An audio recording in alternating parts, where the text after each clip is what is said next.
বাংলাদেশকে সমর্থন দিয়ে ভারতের বিপক্ষে গ্রুপ পর্বের ম্যাচ বয়কট করেছিল পাকিস্তান।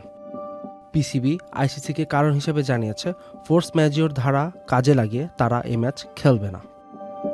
এদিকে ম্যাচ বর্জনের ক্ষেত্রে ফোর্স ম্যাজিওর ধারা প্রয়োগের পেছনে তাদের যুক্তি ও বিস্তারিত ব্যাখ্যা জানতে চেয়েছে ক্রিকেটের অভিভাবক সংস্থাটি।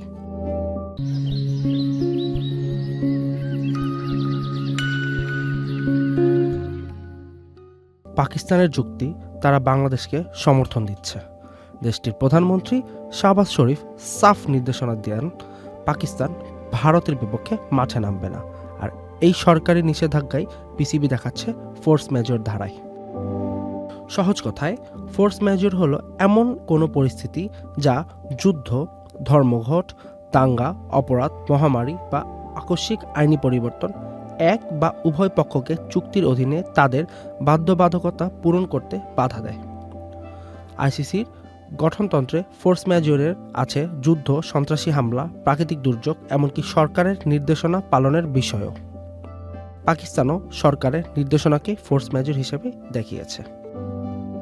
আইসিসি অবশ্য এত সহজে ছাড় দিচ্ছে না, তারা পিসিবির কাছে ব্যাখ্যা চেয়েছে।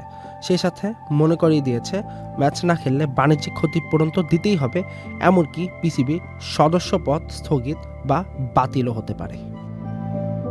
পিসিবি অবশ্য পুরনো এক হিসাব টেনে এনেছে। এক বিরোধে পিসিবি ও ভারতের ক্রিকেট বোর্ড বিসিসিআইয়ের মধ্যকার মামলা আইসিসি ডিসপিউট রেজলিউশন কমিটিতে গিয়েছিল। 2014 থেকে 2023 সালের মধ্যে দুই চিরপ্রতিদ্বন্দ্বী দেশের মধ্যে 6টি দ্বিপাক্ষিক সিরিজ খেলার কথা থাকলেও ভারত তা খেলেনি। না খেলায় ক্ষতিপূরণ চেয়ে ভারতের বিরুদ্ধে মামলাও করেছিল পাকিস্তান। তখন ভারত সরকারের অনুমতি নেই এই যুক্তি দেয় এবং বিসিসিআই সে মামলা জিতেও যায়। পিসিবি এবার সেই একই অস্ত্র ভারতের বিরুদ্ধে ব্যবহার করতে চাচ্ছে। Junaid Sohel, channel I.